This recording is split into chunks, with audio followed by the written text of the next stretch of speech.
Are we in the Caribbean jokers or serious people?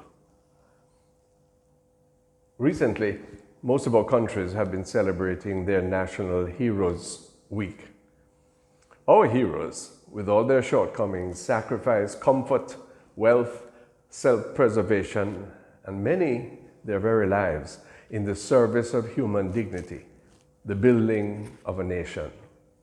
Principle, not market forces, self-care, or hedonism, guided them. And we are reminded them around this time of year so that we may try to follow their example.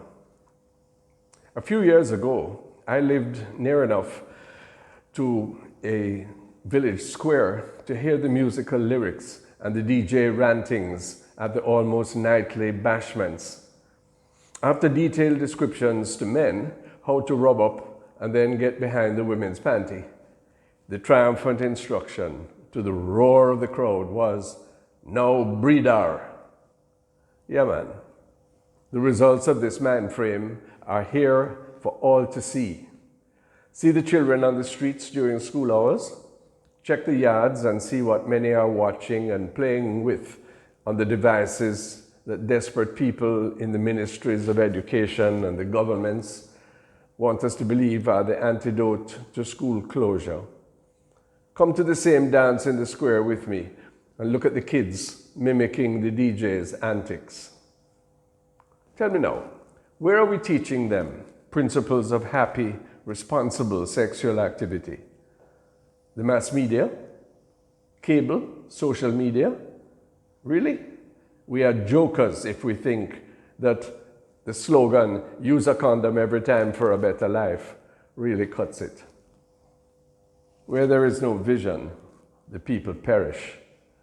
Jim Jones' people thought the Kool-Aid was sweet, remember? So, I congratulate the various governments, and particularly the Jamaican government, for their belated but principled stand to refuse donations to the health sector from the merchants of alcohol and tobacco. Oh, this policy will no doubt cost them some of the credits of people who attend that kind of dance and higher up the hill as well, but it will benefit the public in the long run. It sets an ethical standard that it's not okay to market products proven to be addictive and sickening, hugely harmful to human well-being, state expense, and then absolve all that by offering to help clean up the eventual and inevitable nasty consequences of your product use. We have to stop joking around serious matters, you know. Left to themselves, neither the marketplace nor the state lead us to the good life.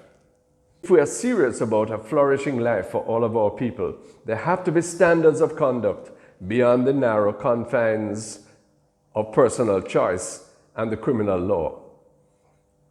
Those standards should leave as much room for personal choice as possible. Follow the science and cleave without deviation to upholding the common good. And who is my neighbor? The man asked Jesus. A man was once on his way on the road to Jericho. Remember that? Check out Luke's Gospel, chapter 10, verse 15, for the rest of that story and the lesson that it teaches. It used to be that rum and cigarette were considered habits of the good life. Now we know better, so we should do better. That's what the standard setting that's taking place is trying to achieve.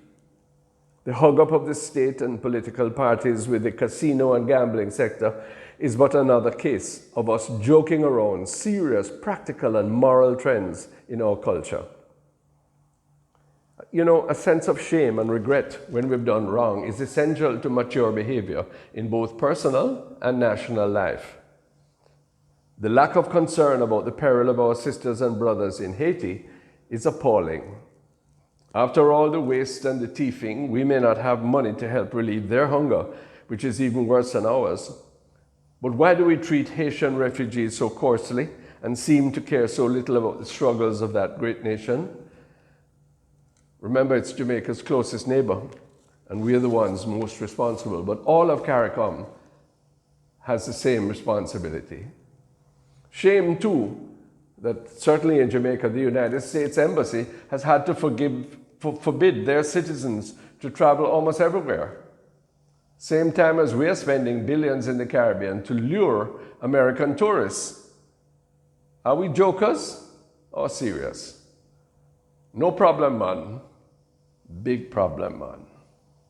So we need to recast our budgets. We need to get the children back to school. We need to put idle hands to work fixing community infrastructure, relieve the banality of the dance hall antics with serious community uplift, and take the shame out of our eyes. Some of us have got so accustomed to being debased and to debasing ourselves that we think it's normal and even good. Lastly, and apologetically using religious terms, it is a sin to continue keeping children out of school, and it is wicked to keep jerking around the exchange rate of the local currencies, breeding uncertainty and causing food, energy, and other prices to rise while incomes remain debased. As I see it, in Jesus' name.